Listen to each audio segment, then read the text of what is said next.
You have this beautiful idea that we should teach coding not as grammar, but as poetry. How can parents embrace the idea to encourage more kids to see them thrive in the future of AI? The original idea was that in the same way we don't learn a foreign language only by conjugating the verbs or practicing the different nouns, we learn a language by speaking it, by singing it, by dancing it, by flirting it. In a similar vein, I think coding and more broadly computer science and AI are languages that our children need to learn. Linda is a Finnish programmer, author, illustrator, and storyteller based in Helsinki. With her Hello Ruby series, she offers the world's most whimsical way to learn about technology. You always emphasize that the DNA of all technology is humanity. How can telling the human stories behind AI help young people develop a more empathetic and responsible relationship with it? Well, I think one answer is to tell the more human stories. In a world where tech can feel overwhelming, how can sharing what we learn with others deepen our understanding and help us stay meaningfully connected? Well, I think one of my secrets is that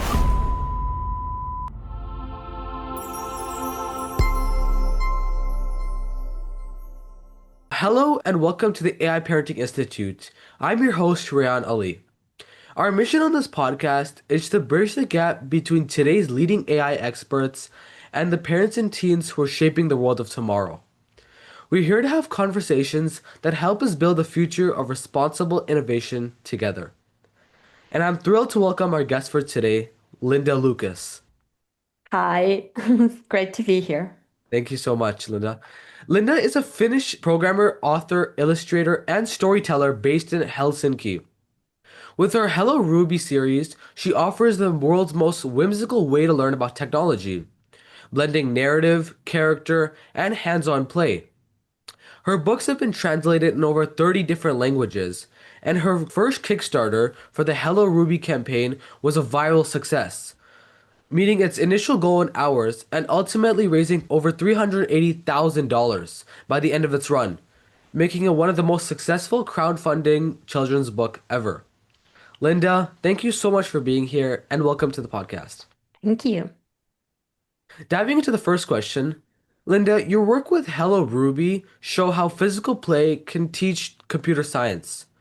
And as AI becomes more common, how can parents use similar hands-on play to help kids understand it in a tangible and creative way? I think one of the things technology often does, it becomes abstract. We have a lot of very abstract vocabulary like the cloud, digitalization, and more like recently AI.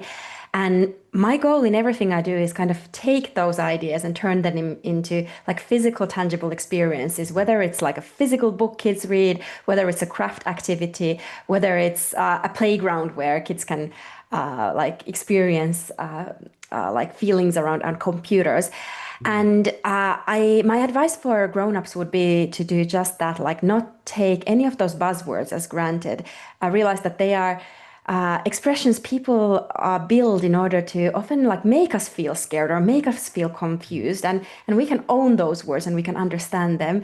And remembering that when we are small, like the way we understand the world is through embodied expression. We taste the world, we crawl the world, we embody the world. And honestly, often grown-ups too, like we understand an algorithm much better when we make it out of Play-Doh, or we understand what machine bias looks like when we have an activity where we need to cut out things from the newspaper. I think that's my advice. Exactly. Physical learning is always the best. Yeah. Well, not always the best, but I think it offers us a different way of like creating memories. And we are physical beings. We are not like brains in a jar. And Yeah. that's a side of us that technology education often tends to forget. Exactly. You have this beautiful idea that we should teach coding not as grammar, but as poetry. How can parents embrace the idea that tech is a creative and expressive way to encourage more kids to see them thrive in the future of AI? Yeah, the original idea was that in the same way we don't learn a foreign language only by conjugating the verbs or practicing the different nouns, we learn a language by speaking it, by singing it, by dancing it, by flirting it. I've been living in France for the past 5 years, and I've at Wow. least realized that there's no way that like I learn a language only by practicing the rules. I need to live it. And Exactly. in a similar vein, I think coding and more broadly computer science and AI are languages that our children need to learn. They need to learn to express themselves in these languages. They need to learn to read these languages. So maybe the like shifting of thinking I would offer for parents is that it's not only about teaching kids to write JavaScript or write Python or learn to prompt an AI tool. It's more about what kind of opportunities they see. Can they read other people's code? How do they understand the systems and structures that surround the technology that we use on a daily basis? Thank you. You often notice that it might be parents, not kids, who feel anxious about computer science. What advice would you give to a parent who's feeling like overwhelmed about AI and they want to shift their mindset and perspective before teaching their kid about it confidently? Maybe the advice I would offer for parents who are anxious or a little bit afraid of technology is to think that there's this study that states that actually children need to see grown-ups thrive, grown-ups not thrive, grown-ups like struggle. One of the things that kids are most annoyed about when it comes to seeing their parents is that adults are so knowledgeable, so they know everything. They are so good at tying their shoelaces and doing their taxes and all of these like incomprehensible things from the kids' perspective. And like this beginner's mindset, allowing your kids to see that you don't have all the answers, that you're figuring this out together, will give them the agency and kind of the fearlessness that is really important when it comes to technology.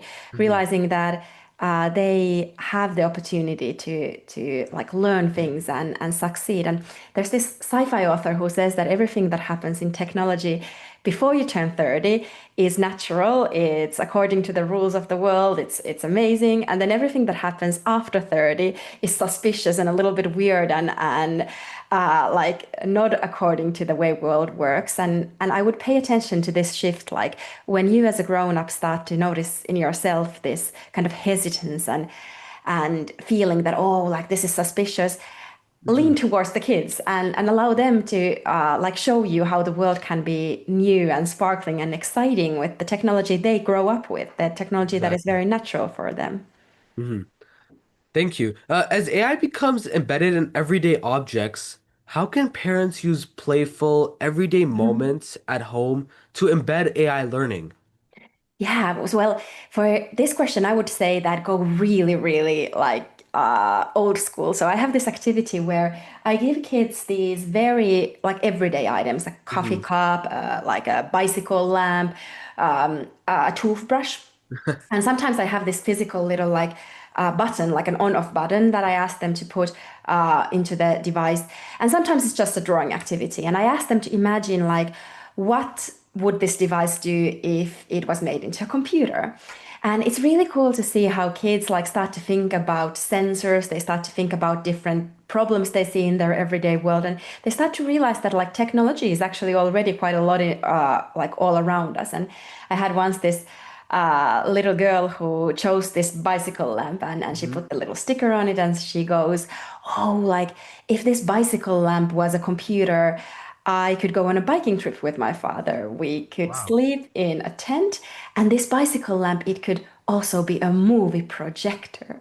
And I love that story, not because she would necessarily be the person who becomes the inventor of the bicycle lamp movie projector, but for the fact that for a moment she felt that she could be that person. And there's a need for the world to have like a device like this. And I think it's that sense of sort of inventiveness and seeing opportunities in your surroundings that can be cultivated at a very early age. And then Yeah. another very sort of physical and real activity I do with kids is I show them everyday things like a journal or a cartoon, and I ask them like, how do you experience these things in the online world, and how do you imagine these things were done when your grandparents were small, and kind of trying to show them how like meeting friends or expressing your thoughts or like enjoying entertainment, taking care of people around you, they are continuums of things, and what feels very natural, like the TikTok generation, you will still be able to have a shared conversation, what it means to communicate with like your close friends. If you're willing and curious to see how people throughout times have done this exact same sort of needs or wishes and how they've been fulfilled. Exactly. That's amazing. You draw a powerful comparison between AI and Mary Shelley's Frankenstein. For teens eager to create their first AI project, what Frankenstein questions should they ask to understand their role as creators? Well, I think Frankenstein is one of the sort of most underestimated stories in the history of storytelling. It's often told as the story of like technology gone rogue, like the Frankenstein monster Mhm. escapes, and it's kind of like a story about hubris and how humanity tries to sort of control technology and it escapes from us. But truly, the story is more profound than that because the inventor or the writer and author behind Frankenstein, Mary Shelley, she was actually pregnant while she was writing the book. And the pregnancy wasn't her first. She had given birth to a kid or a baby who died only a few weeks after that, a year before. And she was quite young at this time. She was like 16 or 18 or something like that. So she must have been thinking a lot about care and like being a mom and what does it mean to bring someone or something into the world. Mm, And much like Dr. Frankenstein, like throughout the book, the monster of Frankenstein comes back to the doctor and reminds that I am thy creature, take care of me. And rereading this like book as a grown up, not only as a comic or like a cartoon or a reference, it made me really like think that the mistake Frankenstein, the doctor, did was not that he created the technology or the monster. The mistake was that he abandoned the monster. And mhm. somehow this notion of care and taking care of the things that we create and owning them and sort of having this responsibility towards the Mhm. technology we bring into the world, it Exactly. really resonates as true to me. Exactly. You always emphasize that the DNA of all technology is humanity. How can telling the human stories behind AI help young people develop a more empathetic and responsible relationship with it? Well, I think one answer is to tell the more human stories. Hmm. Somehow, maybe it's because of the sci-fi writer's idea that everything in the world of technology before you turn 30 seems natural. We don't always realize that these inventions were created by other humans and humans who come from all walks of life. I think the history of technology is often told a little bit too narrowly. Like we forget to tell like how many different kinds of talent from arts and crafts movements to mathematicians to material scientists to philosophers to social like sort of organizing work was needed in order for the computer as it we see it today to come to life and maybe that will sort of broaden the discussion around technology and help people see other people who look like them be a part of that canon and that sort of lineage. And yeah, just talk about the professions and the different kinds of career paths that are available in tech. And I think it is for grown-ups scary. We see a lot of the like, oh, the job market is going to be like blown up by the Hmm. AIs and Yeah. there's not going to be like job security anymore. But I think it's really important to not be overly pessimistic with the children because in many ways like the kind of technology we grow up with influences the kind of world we see. And if we have a very I like to like not say that you need to be really optimistic, but I would rather like say that you need to be hopeful about Hmm. technology because Hmm. pessimists and optimists they have this certainty about the world, either that the world is going to go great or that the world is going to the wrong direction. And I think hopeful people are the people somewhere there who have that uncertainty, who are like have that agency and uncertainty and they know that we influence things and that's why I always say to grown-ups that you need to have a hopeful relationship Hmm. towards technology so that your children will inherit that same similar idea and kind of then build that technology. Yeah. Like have one like you. Yeah, and when you honestly think about it, like the current like big technology companies were founded by people who grew up in the 1960s, like Mhm. Microsoft and Apple and so forth. Well, Mark Zuckerberg is a little bit younger, but that was still a time when technology was seen as something very exciting. It was like the man to the moon, and there was big like civil rights movement in the States. There was even in the 90s, like technology was still somehow an exciting thing. And I worry a little bit about the current children who grow up in a very different environment when it comes to technology. That Mm. are those the ideas and values they will, in some ways, it's a good thing that they will take those values further, but also if they have a completely pessimistic idea about technology and its possibilities, that doesn't give us a future vision about where to take these things. Mm. Before we move on to the next question, could you define pessimistic for our audience? So I think pessimistic relationship with technology is that kind of certainty that everything is going to go wrong. Like we Mhm. should limit technology. There's nothing good that technology brings into the world. And then an optimistic view about technology is when you just believe that, oh, everything is going to go fine. Like we don't need to intervene. We don't need to sort of make sure that technology benefits everyone. And Mhm. hopeful people are there somewhere in between. Yeah. Linda, you've written over 100 articles on Substack, and your book is translated in over 22 languages. Wow. But what have you learned from the process of writing? I've been thinking about this topic for well over a decade now, and I think I will be thinking about it for the rest of my life. I think it's such an interesting sort of this intersection between childhood and computer science and culture. And it's a field that keeps changing. 10 years ago, when I was starting, there was this big movement, this idea that like kids need to learn to code in order to understand the world. And that is still, I think, correct, but it's more nuanced now. And what I foresee happening next is the idea that maybe it's about computation, maybe it's about understanding that these big ideas around how our like genes work, how our DNA works, how life works are also computational. How we use AI to solve all kinds of problems in the world.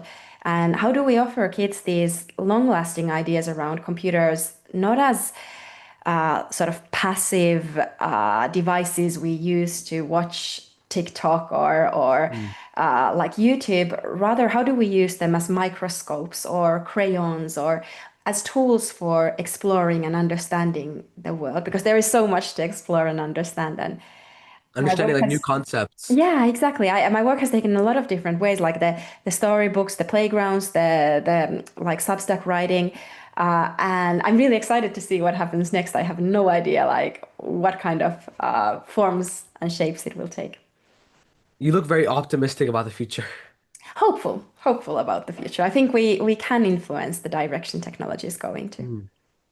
Linda, today's episode has been very insightful. And for my final question, you've emphasized how learning happens best in the community, not isolation.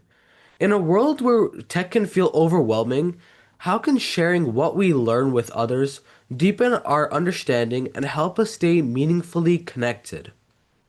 Well, I think one of my secrets is that the best way to learn anything is to teach it to someone else. Mhm. And when I got started with teaching computer science, I'm not trained in university or anything like that. It's always been for trying to understand something so well that you can teach it to a 6-year-old. And through that process, I've made all the progress in my own learning. And it's a very rewarding and sort of reciprocal like a Procedure. reward, yeah, exactly, process to teach something. And I would maybe encourage that as a way of like building a community, teach one another, learn from each other. And as parents, like find that one person in your like group of acquaintances that seems to know a little bit about technology and like ask what they are doing, what kind of solutions they have, because a lot of the problems are completely new, like, oh, what should we do with this app, or how should we think about this problem? But Mm. then in parenting, there's a lot of age-old wisdom. There's a lot of things that don't change in a child's like childhood. I would go to that one person in your group of friends that seems to know a little bit about technology and ask them to teach you a little bit about their ideas because there's a lot of new things that we as parents need to think about, new applications, new situations, new problems. But then there's also a lot of things that don't change on a like a yearly basis. There's a lot of things that are very similar in a child's life. And through talking, through learning from like parents who are a little bit older than you are, from peers, from younger people, we can build that sense of community and also that sense of being here together. Exactly. For everyone listening who wants to dive deeper, where's the best place for them to find you and check out your work at Hello Ruby and your other books? Yeah, helloruby.com. It has a lot of materials free online. All these crafting things, all of these activities I talked about today, and my website for the Substack. Amazing. We'll be sure to put Linda's work in the description box and a link to her LinkedIn profile so you can easily find her. Linda, thank you, Linda Lucas, once again for this amazing and insightful opportunity. And to our listeners, thank you for joining us on the second episode of the AI Parenting Institute. If you found this conversation as valuable as I did, please make sure to subscribe and follow wherever you may get your podcast from so that you don't miss out on our future conversations. Our goal is to continue bridging the gap between the experts shaping our world and the teens living in it. Thank you so much, Linda. Thank you.